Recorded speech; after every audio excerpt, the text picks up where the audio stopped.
The public television family is pleased to welcome Willie Cole, who is a visual artist and a perceptual engineer.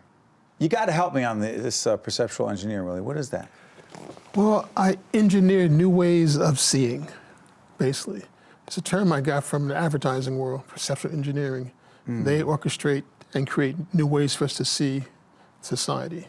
You were a graphic artist. Yes. When did you make the transition to being full-time I made artist? the transition after getting fired from a computer graphics job in 1981. When it comes to art, when did you know, other than, I don't think it was when you got fired, I don't know that. No, not at all. When did you know that art had to be a part of your life? Art has been a part of my life since I was born, really. At 3 years old, my mom found me tracing the Sunday comics. And from that moment on, my family always called me an artist. Where was that? That was in the city of Newark. The city of Newark. You know, what's so fascinating in reading about your background is that you never really had any, unless I get this wrong, you'll tell me, you didn't have anyone pushing you or saying, you're the one, we'll back you, here's financial backing, here's marketing, here's whatever, who was pushing you? Was it you?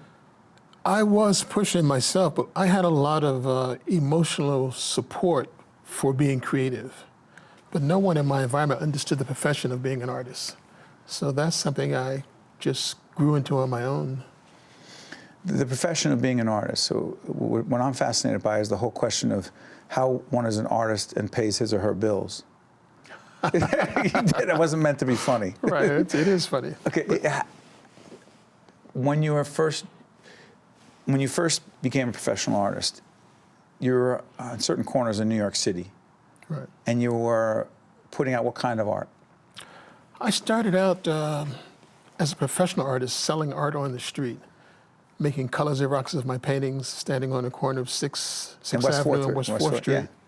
Selling those color Xeroxes framed and doing portraits. And that was after I got fired from the computer graphics job. I know it's a cliche question when someone says, was there a big break? Was there a significant break for you? Well, the most significant break to me was just my awareness that it was real, that it was possible. I had worked as a graphic designer in the old tradition with the ruling pen and the X-Acto knife and the press type, and then computer graphics. And I did that as a freelancer as well. So once I lost my full-time job, I realized the struggle to be a fine artist was the same as the struggle to be a freelance graphic designer. I was always looking for people to give me opportunities, knocking on doors, getting rejection. So I said, if I'm going to get beat up, I might as well get beat up by somebody who I really want to communicate with, as opposed to just trying to make a dollar. The business side of art, were you handling that yourself? Oh, always, always. The first step, though, was getting the knowledge. I've read a lot of books about the art business. About the business? About the business of art. A book called The Art Dealers. It told me about all the top dealers in the world, what they like, how they got started in business, how they select artists, who they show at this time. So that was very motivating for me. Plus, I had a friend who was an art dealer. He sold African art, and he was always very encouraging. So why don't we do this? There's a piece, because we've been talking to artists who are connected to the Newark Museum, and we're going to be showing this piece that in 2013, I think, yes, that the Newark Museum purchased called Soul Sitter. Yes. Describe it, and then you told me before we got on the air how it happened. What is it? Soul Sitter is a 6-foot-tall bronze replica of a piece that was originally made out of, I think, maybe 12 high-heel shoes. 12 high-heel shoes? So first made small out of shoes, and then blown up through technology to a larger piece and cast in bronze. It is an example of perceptual engineering.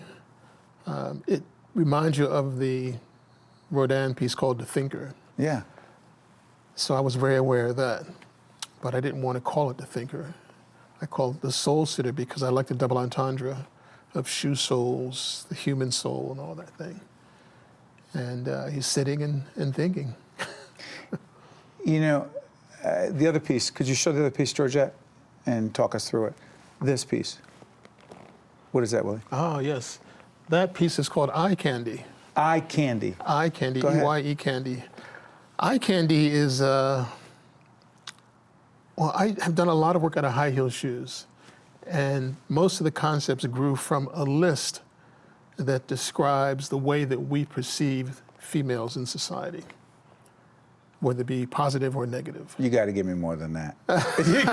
You can't. So the title comes with that awareness, eye candy. But they're basically just masks or heads or busts made from high heel shoes. You see things there that no one else sees. That's why I'm the engineer, yeah. That's right. Put up something else, and I want you to react to it, and we'll talk us through it. Go ahead.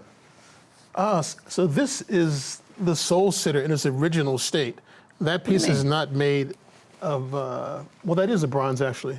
That's the original size. That piece is the same size as the original shoe sculpture. Right. So it has a different name. Once I enlarged it, it had more presence. It had to get a new name. But it existed in my studio for years as almost a toy. It was like the torso, the legs, and the head all separated. So I could pose it this way some days, this way some days. Then at some point I decided to make it a permanent piece. And that's the result of it there. Okay, let me ask you this. Because your work is so original, I know people could use that word, overuse that word.